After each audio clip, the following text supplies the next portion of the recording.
Okay, let's unpack this. Imagine you're trying to build something completely new.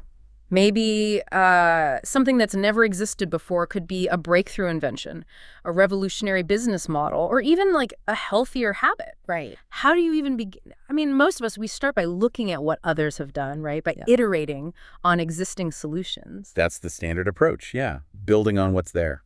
But what if you could just, strip away all those assumptions, all those existing ideas, and just build from scratch, from the absolute foundational truths? That right there is the essence of thinking from first principles. It's a really powerful approach to problem solving, innovation, and honestly, just deeply understanding the world around you. Exactly. And today we're taking a deep dive into this fascinating concept of first principles. We've pulled together your sources, specifically looking at a comprehensive Wikipedia article on the subject. It's packed with incredible historical context, philosophical definitions, and some surprising scientific applications, too. Yeah, our mission for this deep dive isn't just to define what a first principle is, but really explore its profound journey. I mean, it goes way back to ancient Greek thought. Through these pivotal philosophical shifts right up to its modern-day application in fields like physics and even things like entrepreneurship will help you spot those, aha moments. Yeah. And understand why this way of thinking is so crucial for truly gaining knowledge quickly and thoroughly, not just like memorizing facts. Right. And you might think this sounds all very abstract, maybe purely philosophical, but here's where it gets really interesting. We're going to see how thinking from first principles has actually been a foundational tool for millennia. Absolutely. Used by, well, everyone from ancient philosophers, guys wrestling with the nature of reality, to modern innovators like, say, Elon Musk, who talks about it a lot. He certainly does. So what does this all mean for you, for how you approach challenges? Let's start with the basic proposition, because understanding that is kind of our own first principle for this deep dive. Okay. So at its core, a first principle is basically a proposition or assumption that simply cannot be deduced from any other proposition or assumption, at least not within a given system. Okay, so it's the bedrock, the starting point. Exactly. Think of it like a fundamental axiom. In mathematics and formal logic, these are literally called axioms or postulates. Euclid's Elements is the classic example here. Oh, yeah, high school geometry. Right, and it's hundreds of geometric propositions. They all derive from just a small set of definitions and postulates. Those were his first principles. I see. But this isn't just about math. It's really about getting to the undeniable core of any idea or system. So it's not about making assumptions based on, well, other assumptions. It's about finding the unshakable foundation. And what's fascinating is how far back this idea goes, right? Yeah, way back. Yeah. In ancient Greek philosophy, a first principle is called an arche, Archie. which literally meant beginning, origin, or source of action. But it also carried meanings like first place, or even method of government. The arche was considered the ultimate underlying substance. The fundamental stuff. Or the ultimate indemonstrable principle. Okay. Something you couldn't prove from something else because it was the first thing. Right. And these early Greek thinkers, the Milesians, they were the first ones to systematically search for this single fundamental thing, this arche. Exactly. They were looking for the one underlying substance or principle that everything else came from. This was their version of first principles thinking, finding the simplest, deepest explanation for the whole universe. So like Thales, he thought it was water. He did. Thales, often called the first philosopher, proposed water was the arche. Now, the insight here isn't really whether he was right about water. Probably not. Probably not, no. But it's that Thales initiated the rigorous search for a single fundamental origin, a unifying theory for everything. That was the breakthrough. So it's about asking, what's the absolute base layer? What's the one thing that everything else is built upon? Precisely. And then you have Anaximander, his student, who kind of challenged that. He did. He looked at water and said, well, hang on. Water can't explain its opposite, like fire. Ah, okay. Because he proposed something different, the aprion, this indefinite, boundless sort of primordial substance. It's like he was already doing first principles thinking on Thales's first principle, deconstructing the first principle itself. Exactly. He wasn't just accepting the prevailing wisdom, he was breaking it down and trying to find an even more fundamental truth underneath. These early thinkers were grappling with these foundational questions. But it was really Aristotle who truly systematized this whole pursuit. He gave us a much clearer framework for identifying first principles. Aristotle. Well, Always pops up. What did he add to this conversation? How did he frame it? Well, stepping back a bit, Aristotle's genius here was how he explained that in any systematic inquiry, whether it's science, philosophy, whatever true knowledge, comes from acquiring knowledge of the primary causes, the primary first principles, all the way down to the elements. Okay, so knowing the why behind the why. Kind of, yeah. For him, a first principle was the first basis from which a thing is known. And it was actually a necessary condition for that thing's existence. It wasn't just abstract philosophy for him. He saw this applying to understanding biology, weather patterns, even history. Wow. He really cemented the idea that philosophy's main job, its primary task, is to figure out these fundamental first principles. So we go from the Greeks searching for the universe's primordial soup, basically, to Aristotle giving us a kind of blueprint for scientific inquiry based on finding these core truths. That's a huge leap. It really is. And then we jump forward quite a bit to Descartes. Right? How does he fit in? Absolutely. Fast forward centuries to modern philosophy, and you see René Descartes. He was profoundly influenced by Euclid's geometric method, the one we mentioned with axioms and postulates. Right, the logical structure. Exactly. Descartes, being a rationalist, basically invented foundationalist philosophy. He did this using his method of doubt, sometimes called Cartesian doubt. And that's where his super famous phrase, "I think, therefore I am," comes in, isn't it? How did that become his undeniable starting point, his first principle? Precisely. He systematically doubted everything. Everything, all sensory experience, all the assumptions he held, everything he read, until he was left only with purely indubitable truths.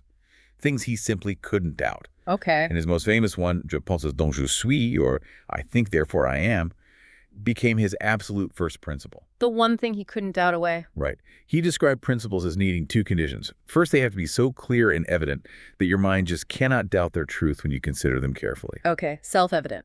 And second, the knowledge of other things must be so dependent on them that you can't know those other things without first knowing the principles. Yeah. But you can know the principles without knowing the other things. Unidirectional dependence. Exactly.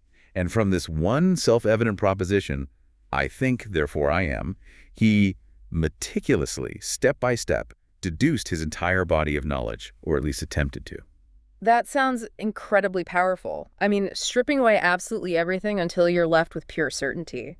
But is it really possible to strip everything away? Doesn't even saying "I think" rely on some implicit assumptions about what thinking means or what I means? That is an excellent question, and honestly, philosophers have been debating that for centuries. Okay, good. It wasn't just me then. Not at all. The key takeaway isn't necessarily that Descartes found the absolute, final, ultimate truth for all time. Maybe he did, maybe he didn't. But his method, The process. yes, the process of radical doubt leading to an indubitable starting point that provided a new and incredibly rigorous way to approach knowledge. It's the method that's the powerful takeaway here, not just his specific conclusion. And this whole concept, it extends far beyond philosophy, right into modern science. Fascinating. Okay, so how does this idea of stripping things back to their core show up in, say, physics? You mentioned science earlier. Right. In physics, when a calculation is said to be from first principles, or sometimes you'll hear the Latin ab initio. Ab initio, okay, from the beginning. Exactly. It means it starts directly at the level of established fundamental laws of physics. No fudging, no intermediate models based on experiment. Can you give an example? Sure. Imagine you're trying to predict how a completely new material will behave at strength, its conductivity, whatever. An ab initio approach would mean you start with the really fundamental laws governing how atoms and electrons interact. Like quantum mechanics. Precisely. Like the Schrödinger equation or density functional theory. You calculate everything from that fundamental level up without using any pre-existing experimental data on similar materials or relying on rules of thumb to make your model fit what you expect. So it's like building a house from the absolute raw elements, sand, cement, water, steel beams, rather than using, say, prefabricated walls or floor sections that already have assumptions built into them? That's a great analogy, yes. It's building from the fundamental atoms of the system, metaphorically speaking, not relying on any approximations or empirical models derived from past observations. That sounds incredibly difficult and computationally intensive. Oh, it absolutely is. It's very challenging. But it allows for true breakthroughs because you're not constrained by previous assumptions or limited by the scope of existing data. You could potentially predict things no one's ever seen before. And this isn't just for physicists in labs, right? You mentioned innovators using this. Definitely. This first principles thinking is being actively used by innovators today, people trying to tackle seemingly impossible problems in various fields. Okay, so we've journeyed from these ancient philosophical quests for the arch, the universe's ultimate origin, through Descartes' radical doubt landing on I think, therefore I am, and now we're at ab initio calculations in physics. Quite the trip. It is. But how does this apply to, well, us? To our daily lives, or maybe the challenges we face in our jobs, or even just personal growth? Yeah, that's the million-dollar question, isn't it? And that's where the real power lies for you, the listener. Think about something complex you might be facing. Maybe a tough decision at work, a tricky project, or even something personal like trying to break a bad habit. Okay. Most of us, most of the time, approach these problems by analogy. We think, how did I solve something kind of similar before? Or, what did so-and-so do in this situation? Right, pattern matching, which is useful sometimes. It is useful, absolutely. Yeah. But it can also trap you in old ways of thinking, just iterating on existing solutions, maybe making incremental improvements at best. So first principles thinking would be, what? To ignore what's worked before just for a moment and ask something different. Essentially, yes. You decompose the problem, break it down into its most fundamental truths or components, like you're trying to explain it to an alien who knows nothing about our assumptions. Okay, give me an example. All right, let's say you're trying to innovate a product. Instead of thinking, how can I make a better version of X, like a better phone? Yeah. You'd ask, what is the fundamental purpose of communication? What are the absolute core components needed for information transfer between people? Yeah. You start from those basics. Or maybe if you're trying to save money. Okay, good one. Instead of just looking at your current budget and asking, where can I cut expenses? You might ask, what are the absolute necessities for my survival and well-being? Water, food, shelter, basic safety. What do I truly need? And then you'd question everything else, like, is this expense based on a fundamental need or just an assumption I've made about my needs or wants? Exactly. You peel back the layers of assumption. It's kind of like asking why 5 times, like kids do, until you hit something that feels undeniable, something foundational. That feels like, yeah, a game changer. Yeah. Because it means you're not just iterating on existing solutions or budgets or habits. You're potentially creating entirely new ones from the ground up. That's precisely it. It's about stripping away all the assumptions, all the received wisdom, and getting down to the fundamental core. It's the difference, people often say, between trying to build a faster horse versus inventing the automobile. The faster horse is an iteration based on analogy. The automobile comes from thinking about first principles of propulsion, energy, mechanics, and the actual need for transportation. Wow. Okay. So we've really come a long way in this deep dive. From that watery chaos of ancient cosmogonies and Thales saying it's all water to Descartes and his, I think, therefore I am emerging from radical doubt, and then these incredibly complex ab initio calculations in physics. And if we connect all these threads, try to synthesize the core value here. What's really fascinating is how this idea of a first principle, whether you call it an arch or an axiom or an indubitable truth, has consistently served as this ultimate underlying substance or the ultimate indemonstrable starting point for building knowledge across so many diverse fields. It's fundamentally about stripping away assumptions, cutting through the noise, and getting to the core, the fundamental building blocks. So this deep dive into first principles, it really isn't just some abstract history lesson or, a philosophical curiosity. It's actually a powerful practical tool. I think so. It's about understanding that deep knowledge, real science, and often true innovation, they result from acquiring knowledge of these primary causes and elements, just like Aristotle described thousands of years ago. And it's worth remembering, it's not always easy to identify those true first principles. As our philosophical journey showed, people can disagree on what's truly fundamental. Descartes, I think, has been debated endlessly. Right. And sometimes different people or different fields will find different foundational truths, depending on the system they're examining. But the process itself. The process of searching. Yes, the process of searching for them, of deconstructing problems, of questioning assumptions. That process is incredibly valuable in itself, even if the ultimate first principle remains elusive. Okay. So thinking about our listener again, what does this all mean for you and your own challenges? How might applying this first principles thinking, decomposing problems down to their fundamental axioms and then reasoning back up from there, how might that change how you approach learning or problem solving or even just making decisions in your own life? Yeah. We hope this deep dive encourages you to maybe peel back a few layers, question what you assume to be true or necessary, and perhaps discover some of your own foundational truths.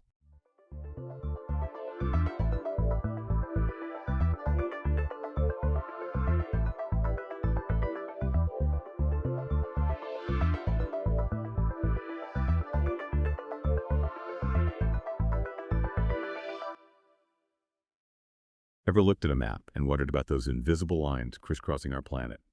They might seem like just, markings, but they secretly shape so much our climate, how people live, often holding incredible sort of hidden details. Today, we're doing a deep dive into one of the really fascinating ones, the Tropic of Capricorn. Our goal today is to really dig into what our sources reveal about this specific circle of latitude. We're going to unpack exactly what it is, explore the surprising story behind its name, and then look at its diverse and often pretty profound impacts on geography, climate, and, well, life itself across three major continents. What we'll find is how this seemingly fixed boundary is actually dynamic. It's a moving frontier shaping the struggle and triumph of life along its path. Okay, let's unpack this then. At its core, the Tropic of Capricorn. It's the circle of latitude containing the subsolar point of the December solstice, the southern solstice. What does that mouthful actually mean for us? Well, it's simply the southernmost latitude where the sun can appear directly overhead at noon. Think of it as the southern hemisphere's counterpart to the Tropic of Cancer up north. Right now, its precise latitude is just under 23.5 degrees south of the equator, specifically about 23.43 degrees. And while that astronomical precision is great for pinpointing it, for our purposes, thinking roughly 23.5 degrees south works fine, gives you a good mental picture. What's really fascinating here, though, is that this line isn't fixed at all. Its position is constantly changing. It's because of slight continuous wobble in the Earth's longitudinal alignment relative to its orbit around the sun. Yeah, to elaborate a bit, the Earth's axial tilt, which is currently around 23.4 degrees, it isn't constant. It varies over this massive 41,000-year cycle, oscillating between about 22.1 and 24.5 degrees. And this sort of subtle astronomical dance directly impacts where the Tropic of Capricorn actually sits. Right, and a surprising detail the source points out is that this movement isn't just theoretical, it's like remarkably quantifiable. This line is actually drifting northward. It's an almost imperceptible astronomical shift, but it translates to about 15 meters every single year. Think about that 15 meters. Kind of makes you think, doesn't it? If you built a monument right on the tropic today, 100 years from now, it'd be 1.5 kilometers north of the line. The source material gives some concrete examples. It was exactly 23 degrees, 27 minutes south back in 1917, and it's projected to hit 23 degrees, 26 minutes south by 2045. It's just a subtle reminder of how dynamic our planet really is. And this constant movement actually ties into the line's name, too. When this latitude was first named, way back when, the sun was in the constellation Capricornus at the December solstice. That's the day the sun reaches its southernmost point, appearing directly overhead at this latitude. But because of the precession of the equinoxes, this very slow, continuous wobble in Earth's axis over thousands of years, the sun actually appears in the constellation Sagittarius at the December solstice today. Huh. So the name's a bit of an historical artifact then. Exactly. And another fascinating consequence of this wobble. The distance between the Arctic Circle and the Tropic of Capricorn stays essentially constant. They move together, sort of in tandem, keeping that global spacing, which is pretty neat, actually. Yeah, it is. So beyond its definition, the Tropic of Capricorn acts as a major geographical divider. South of it lies the southern temperate zone, while north of it, you have the tropics. It's a literal line on the map for climate zones. Makes sense. And these precise astronomical shifts also mean day length changes quite dramatically along this line throughout the year. During the June solstice winter of the southern hemisphere, you get about 10 hours and 41 minutes of daylight. But fast forward to the December solstice, the southern hemisphere's summer, and you get a much longer day, around 13 hours and 35 minutes. Quite a difference. Yeah. And for anyone curious, the total length of the Tropic of Capricorn at its current latitude is pretty staggering, 36,788 kilometers. That's about 22,859 miles. But, okay, beyond these interesting numbers and the celestial mechanics, the crucial question is, what does this all mean for the real world? This line isn't just marking daylight shifts. It profoundly impacts the environments, the ecosystems, and the lives of people along its path. Right. So let's set the stage by exploring the three major continents it crosses. Each has really unique geographical and environmental characteristics, and we can see how life has adapted. Let's start with Africa. For most of this belt across Africa, there's generally reliable seasonal rainfall, at least a minimum. This allows for farming, although, the yields sometimes struggle compared to places like the Mississippi Basin, even with similar fertilizers. Yeah, that makes sense. But what's been particularly successful there is damming rivers, especially those rivers flowing from areas with relief precipitation, mountains forcing rain, or from the edge of the Great Rift Valley, like the Zambezi River. When you combine that water management with good alluvial or enriched soil, it actually enables substantial grain farming in certain areas. It's a real testament to adapting to local conditions. And pasture farming is also widespread across this big region. Now, what really struck me from the source material here is the story of Alan Savory. He's a Zimbabwean-born biologist. Back in the 1960s, he came up with this counterintuitive approach called holistic management. His idea was basically to increase livestock numbers on grasslands, mimicking natural herds, instead of fencing them off, as a way to prevent desertification. It sounds backwards, right? It does sound counterintuitive, yeah. From your reading, is there much debate around this? Yeah. Or is it widely accepted now? Oh, that's a great question. It's definitely sparked a lot of discussion. While Savory's holistic management has certainly seen successes and it's received awards, he even gave a keynote at the UNCCD's Land Day in 2018 and did that widely shared TED Talk. It's also faced criticism. Some scientific studies have found mixed results or, they lacked the rigorous controls needed for really broad scientific endorsement. But its core ideas, things like integrated planning and mimicking natural grazing, they are quite influential in regenerative agriculture circles. It definitely shows how creative solutions are needed in these climate zones, even if they're still debated. That's fascinating. Okay, so some African countries the tropic passes through. Namibia, Botswana, South Africa, Mozambique, and also Madagascar. Right? Now let's contrast that with Australia. The situation along the tropic there is quite different. The areas around the tropic in Australia have some of the world's most variable rainfall. That's a really stark difference from much of that African belt we just talked about. Absolutely. And this extreme variability has forced plants, things like flowering shrubs, eucalyptus, many grasses to adapt in pretty remarkable ways. They've developed incredibly deep roots and very little transpiration to conserve every drop of water. Yeah. While some wetter spots support pasture, arable farming naturally struggles. It often specializes in things like dry fruits, nuts, crops needing only modest water. Other types of farming are possible, but really only with reliable irrigation and ideally enriched soils, like for wheat. It just highlights the incredible resilience needed there. Interestingly, Australia's Great Dividing Range, that multi-bridge mountain range, plays a huge role. It brings enough relief precipitation rain from air forced upwards to make hundreds of kilometers on either side cultivable. And its rivers are widely dammed to store water, benefiting areas like New South Wales and Queensland. Yeah, topography is key. And another huge factor for Australia, especially this region, is El Niño. Its adverse phases, they cause the shift in atmospheric circulation, leading to reduced rainfall over Indonesia and Australia. But at the same time, it increases rainfall and tropical cyclone formation over the tropical Pacific. It also messes with the trade winds along the equator, weakening them or even reversing their direction. It's a really powerful example of how global patterns dictate local weather. Wow. And if you venture further west in Australia away from the coast and the ranges, you hit this dramatically arid landscape. It's described as a white, red, and yellow expanse stretching for thousands of kilometers. Really evocative. This rain shadow area has the normally arid cattle lands of the Channel Country. Yeah. It has these intermittently flowing rivers, the Georgina, Cooper Creek, the Diamantina. Most years, their water just evaporates or soaks into the ground. But sometimes, if there's enough rain upstream, they flood all the way into lake air. You get the white salt pans of Kadithanda Lake Air National Park and the red sands of the Gibson Desert in this really stark, beautiful, but incredibly challenging region. A very different picture from Africa. Totally different. Okay, moving across the Pacific to South America. Here we find a unique geological context. While some parts of the continent have ancient soils on stable bedrock, similar to Australia and southern Africa, South America, along the tropic, also features the geologically young and still evolving Andes Mountains. That changes things. It really does. And its position, being on the western side of those subtropical anticyclones, those big high-pressure zones, means the region gets warm, humid air, mainly from the Atlantic Ocean. That's a really key difference shaping the environment, particularly east of the Andes. And the result, you get these incredibly productive agricultural regions in Brazil, right near the tropic. They produce huge quantities of crops like sugarcane. though the source notes the natural rainforest vegetation there has been almost entirely cleared for this agriculture. A common story. Yeah. And then further south, in Argentina, you hit the temperate grasslands, the Pampas region.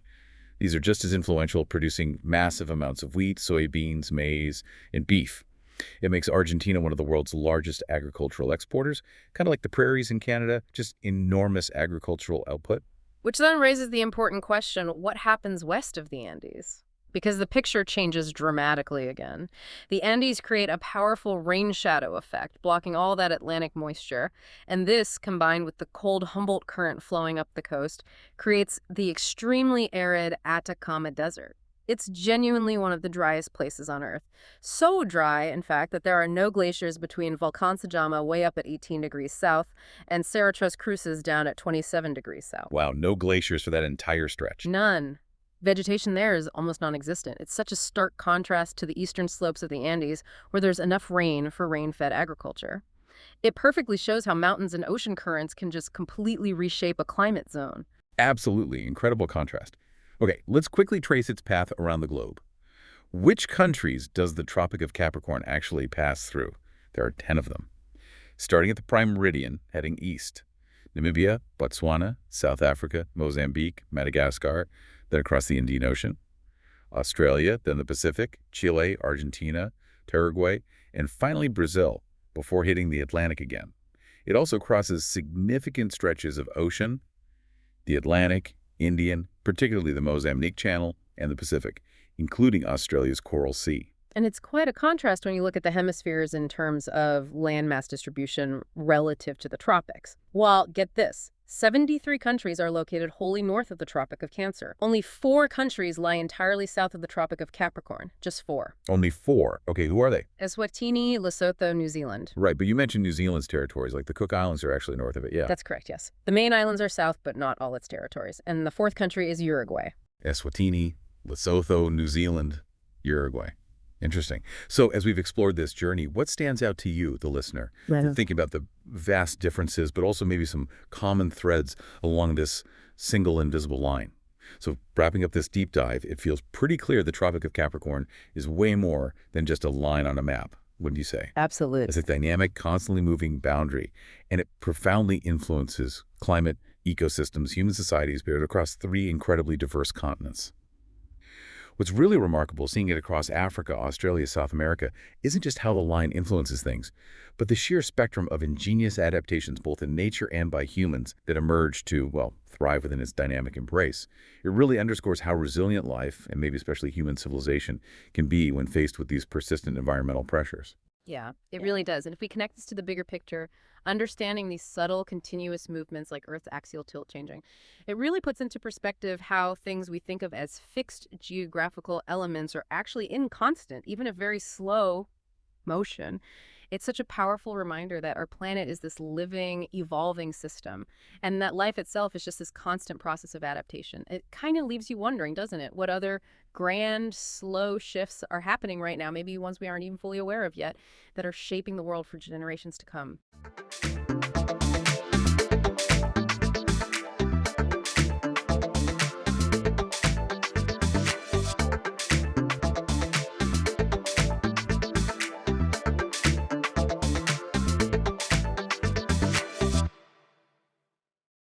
Okay, we're diving into a moment in history that, well, it really feels like it changed everything in the Mediterranean. Picture this, just the sheer scale.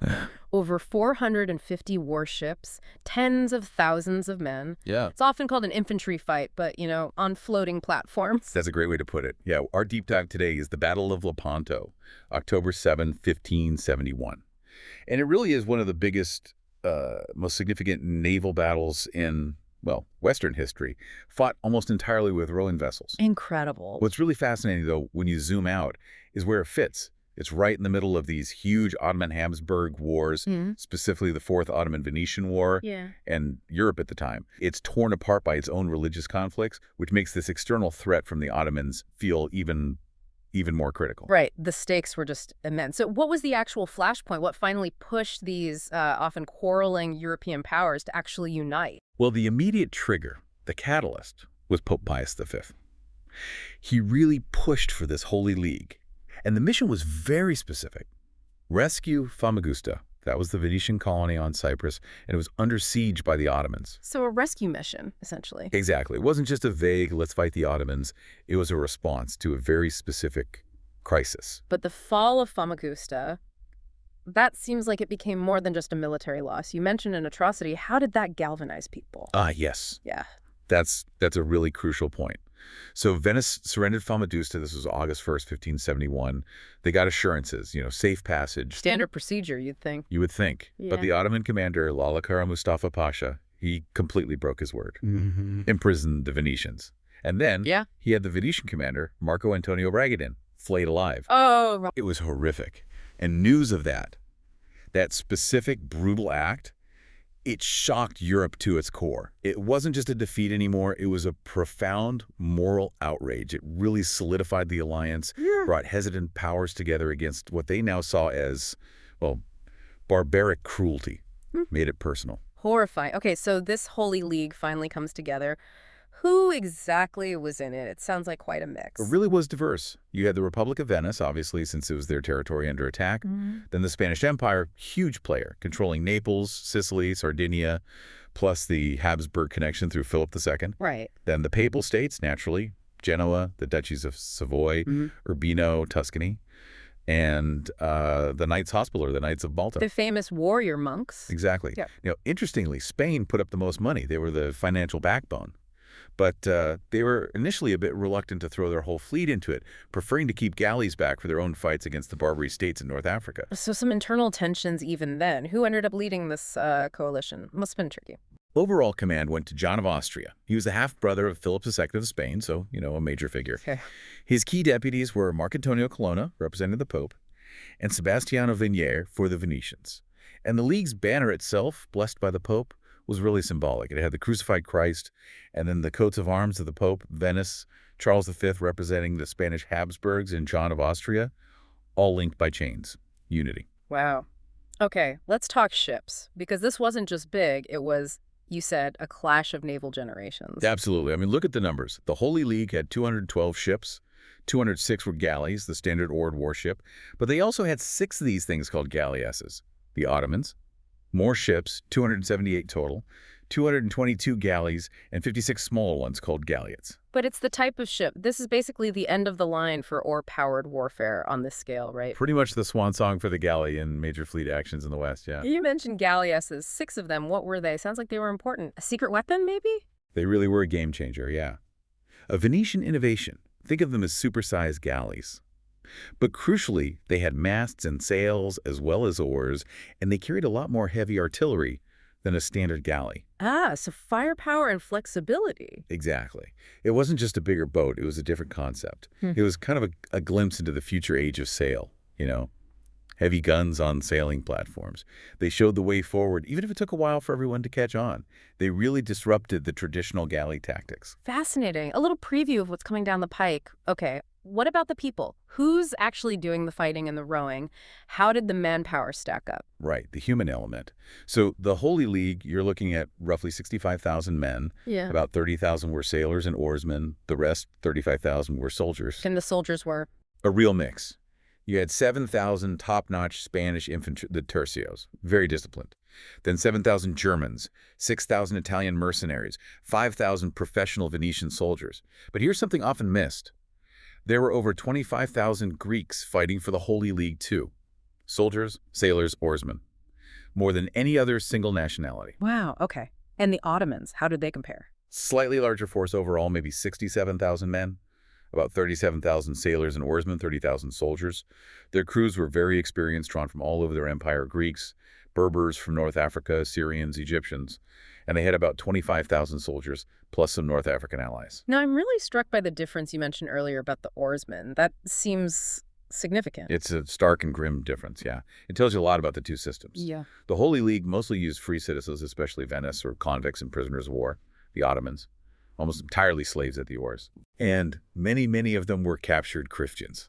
So you have this absolutely tragic situation where Christian slaves are rowing Ottoman ships into battle against other Christians. The human cost is just Yeah. Hard to fathom. That's, yeah, grim. Okay, so beyond numbers and the galleasses, did one side have a clear technological edge? Oh, definitely. Firepower. The Christians had a lot more cannons. Estimates are around 1,815 guns for the League versus maybe 750 for the Ottomans. And crucially, the Ottomans apparently didn't have enough ammunition for the guns they did have. So more guns and maybe better supply. Seems like it. Plus, the Christians had really embraced gunpowder infantry, arquebusiers, musketeers. The Ottomans still relied heavily on their composite bowmen, who were incredibly skilled and feared, don't get me wrong. But gunpowder versus bows. It was a different kind of shock on the battlefield, or battle deck in this case. That mass volley fire from arquebuses would have been devastating at close range. Right. And what about morale? The night before, the moments leading up, what was the feeling? You get these glimpses from exhortations given by the commanders. Ali Pasha, the Ottoman admiral, reportedly told his Christian galley slaves something like, "If I win, you get your liberty. If your side wins, well, God has given it to you." Kind of acknowledging their grim position.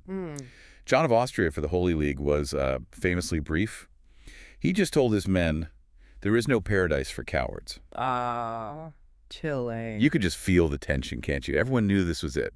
A fight for survival, for faith, for freedom, depending on who you were. So the stage is absolutely set. October 7, 1571, Gulf of Patras, off the coast of Greece.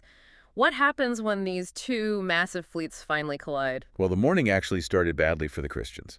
The wind was against them, which made it hard to get into formation. Big problem for sailing ships, even galleys that relied partly on sails. Not ideal. Not at all. But then around noon, just as the fleets were about to make contact, the wind shifted. Miraculously, some would say.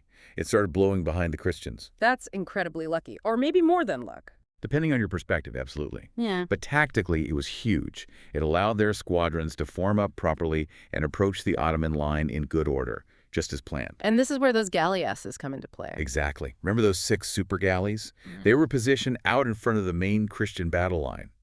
As the Ottoman fleet advanced, these galleasses opened up with their heavy cannons at relatively close range. Like floating artillery batteries. Precisely. And that initial bombardment caused significant disruption and damage to the Ottoman formation right at the critical moment, before the main lines even crashed together. It sort of staggered them from the outset. Okay, so the Ottomans are already a bit shaken. Then comes the main event, the infantry battle on floating platforms. How did that unfold? It became incredibly brutal, ship-to-ship fighting. Lots of boarding actions, hand-to-hand combat. On the northern flank, the Christian left wing, under Agostino Barbarigo, they got into a fierce fight with the Ottoman right under Mehmed Sirocco. Both commanders, Barbarigo and Sirocco, were actually killed in the fighting. Just shows how intense it was. And crucially, on that flank, Christian slaves, freed from captured Ottoman galleys, reportedly grabbed weapons and joined the fight against their former masters.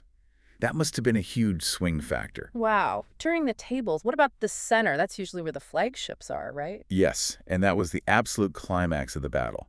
Ali Pasha's flagship, the Sultana, made straight for John of Austria's flagship, La Real. They rammed, and it became this desperate close-quarters struggle between elite troops, Spanish tercios on La Real, Ottoman janissaries on the Sultana. The best against the best. Pretty much. La Real's actually in serious trouble, nearly overwhelmed. But then Marcantonio Colonna, the papal commander, brought his flagship alongside to help. They managed to board the Sultana multiple times, fierce fighting back and forth. Eventually, they cleared the deck. Ali Pasha was killed. Accounts differ on exactly how, but he died in the fighting. And that's a turning point. Huge. The Holy League banner was hoisted on the captured Ottoman flagship. Seeing their admiral's ship taken and banner raised just shattered the morale of the nearby Ottoman galleys. The center started to collapse. Okay, so center and left looking good for the League. What about the southern flank? You mentioned controversy there earlier. Right. The southern flank, the Christian right wing, was commanded by Ginendria Doria. Now, he executed this maneuver, sailing further south, away from the center. This opened up a gap in the Christian line. Why would he do that? It's debated. Some say it was a clever tactic to outflank the Ottomans. Others say it was cautious or even self-serving. But the Ottoman commander on that side, Ulus Ali, a very capable admiral, originally an Italian convert to Islam, saw the gap immediately. And exploited, oh yeah. He swung his squadron around Doria's flank and attacked the Christian center right, hitting some of the ships there, including the flagship of the Knights of Malta. He nearly broke through. It was a dangerous moment. So what stopped him? The reserve squadron. The Holy League had kept a squadron in reserve under Alvaro de Bazan. He saw the danger and moved in quickly to plug the gap and counterattack Ulus Ali. That intervention was critical. Ulus Ali realized he couldn't break through and was now threatened himself, so he disengaged and managed to retreat with some of his ships, famously escaping with the captured banner of the Knights of Malta, a small trophy from the defeat. So the League holds the line. How does the battle actually end? Does everyone just stop? Not quite. The main fighting was largely over by late afternoon, but pockets of resistance continued until evening. Some Ottoman ships fought desperately. There's that famous, slightly strange detail about Janissaries, having run out of arrows and bullets, resorting to throwing oranges and lemons at the board. Oranges and lemons, amidst all that. Apparently so. Shows the desperation, I guess. But another really important factor in the endgame. Many of the Christian slaves rowing the Ottoman galleys, particularly the Greeks, mutinied when they saw the tide turning. They overpowered the guards, seized control of their ships, and sailed them over to the Christian side. That added significantly to the Ottoman losses. Incredible. The final tally, then. The human cost must have been horrific, but the numbers sound like a clear Holy League victory. Absolutely staggering cost. The Holy League lost somewhere between 7,500 and 10,000 killed, plus maybe 15,000 wounded. But the Ottoman losses were far worse. We're talking 20,000, maybe even 25,000 killed. And the ships? The League captured 117 Ottoman galleys and 20 galleots. Another 50 or so Ottoman ships were sunk or destroyed. And crucially, something like 15,000 Christian slaves were freed from the oars. That's a huge consequence in itself. So an overwhelming victory on the day, but the story doesn't quite end there, does it? This is where, as you said, it gets really interesting. It really does. Because Lepanto was undeniably huge. Paul K. Davis, the historian, called it more than a military victory, it was a moral one. And that's key. For decades, the Ottomans had seemed almost unstoppable at sea. Lepanto shattered that mystique. It showed Christian Europe, look, they can be beaten. That psychological boost was immense. Huh. The Ottomans didn't just collapse, did they? I heard something about them rebuilding their fleet with incredible speed. Seems unbelievable after losing so many ships. It is astonishing, but true. This is one of the most remarkable parts of the story. Despite losing the core of their fleet at Lepanto, the Ottomans launched this massive shipbuilding program over the winter. By 1572, just 6 months later, they built over 150 new galleys, 8 galleasses copying the Venetian design, and maybe 250 ships in total. 6 months? How is that even possible? It speaks volumes about the resources and the centralized power of the Ottoman state at the time. They could mobilize timber, artisans, labor on a scale that the fragmented Christian alliance just couldn't match consistently. So, by 1572, they were sailing again, reasserting control in the eastern Mediterranean. It shocked the Venetians. Which leads to that famous arm versus beard quote, right? Yes, exactly. It sums up the Ottoman long-term perspective perfectly. The Ottoman Grand Vizier, Sokolu Mehmed Pasha, apparently said to the Venetian ambassador something like, "In taking Cyprus from you, we cut off your arm. In defeating our fleet, you merely shaved our beard. A cut-off arm doesn't grow back. A shaved beard grows back thicker." Oof. That's quite the comeback. It highlights a different strategic reality, doesn't it? Completely. For Venice and the League, Lepanto felt like a decisive existential win. For the Ottomans, it was a painful, embarrassing defeat, yes, but ultimately a recoverable setback. They lost ships and men, but they hadn't lost irreplaceable territory like Cyprus. Their resource base was vast. So if the Ottomans bounced back so quickly, why didn't the Holy League press their advantage after Lepanto? It feels like a huge missed opportunity. It absolutely was, and it really boils down to the inherent weaknesses of coalitions. The Holy League was held together by the immediate crisis and the force of Pope Pius V's will.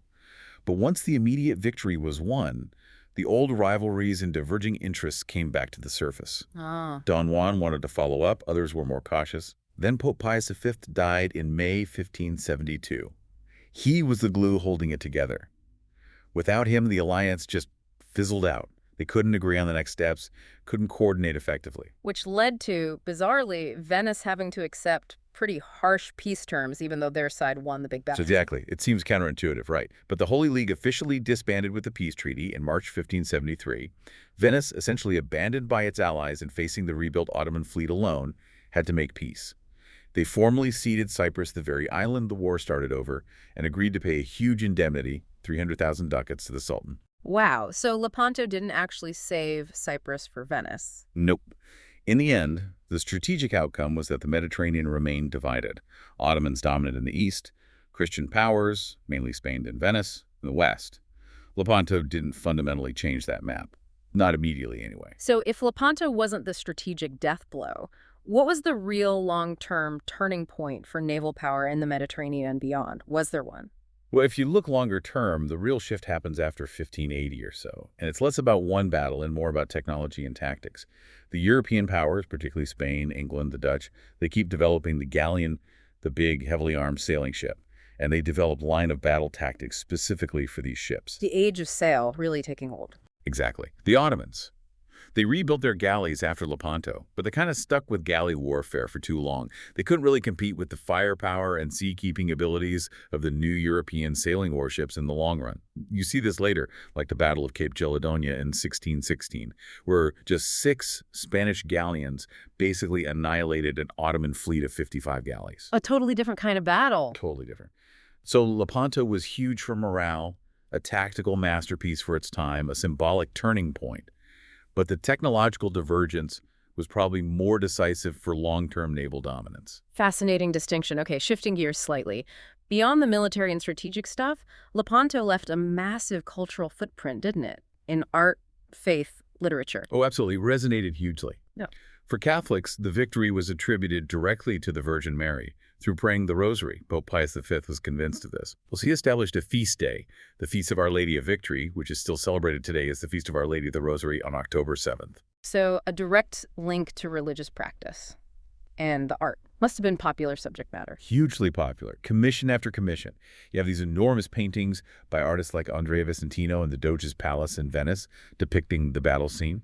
Titian did an allegorical painting. Paolo Veronese painted Venice personified before the Virgin Mary, thanking her for the victory. It became a symbol of divine favor and Venetian or Spanish power. There's even a later, quite unusual painting by a Polish artist, Tommaso Dolabella, that mixes Lepanto with a Polish victory celebration, showing how the idea of Lepanto spread. And writers got in on the act, too. Immediately. It was like an explosion of poetry. Someone counted 233 poems, sonnets, madrigals, just printed in Italy in the first couple of years after the battle. Wow. Later on, you get King James VI of Scotland writing a long poem about it. And then much later, G.K. Chesterton wrote his famous, very stirring poem, Lepanto, in 1911. He vividly imagines the scene and the characters, and he makes that connection to Miguel de Cervantes. The author of Don Quixote. The very same. Cervantes actually fought at Lepanto. He was wounded, lost the use of his left hand there. He called it the greatest occasion the centuries have seen. Chesterton links the soldier Cervantes to his later creation, the lean and foolish knight. It adds this whole other layer to the battle's legacy. That's incredible. And I guess historians were quick to document it, too. Yes, the first detailed account came out really quickly in 1572 by Giovanni Pietro Contarini. People knew immediately this was a major event that needed to be recorded, and they even put up a statue of the commander, John of Austria, in Messina that same year when he returned. The need to commemorate was instant. So wrapping this all up, what does Lepanto really mean for you, our listener, looking back? It wasn't the instant collapse of Ottoman power, some might think, but it clearly changed perception, set the stage for longer-term shifts. It feels like a real hinge point. I think that's right. It's this dramatic moment where European confidence gets a massive boost, where galley warfare has its last great epic moment, and where you see the first hints of the technological changes that will define the next era of naval power. It's about morale as much as military results. And that maybe leads us to a final thought to leave you with. How should we think about these big, seemingly decisive historical events like Lepanto? Exactly. Are they really single turning points, or are they more like focal points in much longer, more complex processes driven by technology, by economics, by leadership, by sheer willpower, like that Ottoman rebuilding effort? Maybe Lepanto tells us that history turns less like a sharp corner and more like, well, a big, complex, grinding gear. What other moments in history might look different if we see them not just as the turning point, but as part of that longer, messier unfolding? Something to ponder.